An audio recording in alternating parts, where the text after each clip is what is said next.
Production. Rootman, Tatoshika, Lyrical Magician, Yo Mtarabinku, Yo Infinity, Magic. Ndakafimba kamwana kempo story, kakati chechi yangu ipo story.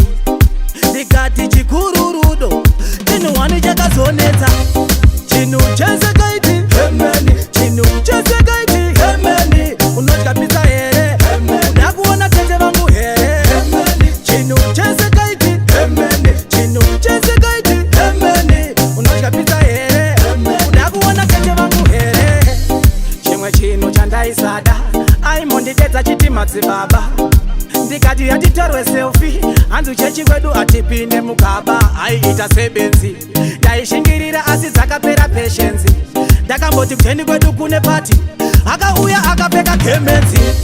Chinu chese kaiti, hemeni. Chinu chese kaiti, hemeni. Unodya pizza here, hemeni. Ndakuona tete vangu here, hemeni. Chinu chese kaiti, hemeni. Chinu chese kaiti, hemeni. Unodya pizza here, hemeni. Ndakuona tete vangu here. Ndakamudi ende kumovies, kanzi kutechi kwedu ativumudzwe kuona TV. Ndikati mtemo yenyu yakawandisa, atifunge ngaikwanisa. Ndakarova tsoka ndibereke, zviri nani utsvage kwenyu kukereke.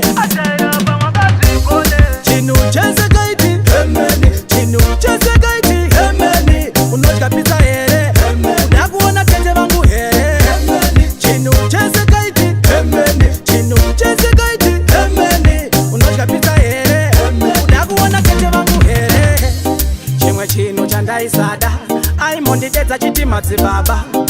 Ndikati yatitorwe selfie, hanzu chechi kwedu atipinde mukaba. Aiita sebenzi, ndaishingirira asi dzakapera patience. Ndakamboti kuteni kwedu kune party, akauya akapfeka kemenzi. Chinu chese kaiti, hemeni. Chinu chese kaiti, hemeni. Unodya pizza here, hemeni. Ndakuona tete vangu here, hemeni. Chinu chese kaiti, hemeni. Chinu chese kaiti, hemeni. Unodya pizza here, hemeni. Ndakuona tete vangu here. Chinu chese kaiti, hemeni. Chinu chese kaiti, hemeni. Unodya pizza here, hemeni. Ndakuona tete vangu here, hemeni. Chinu chese kaiti, hemeni. Chinu chese kaiti, hemeni. Unodya pizza here, hemeni. Ndakuona tete vangu here. Ndakafimba kamwana kempo story, kakati chechi yangu ipo story. Ndikati chikururudo, chinu wani chakazoneta. Production.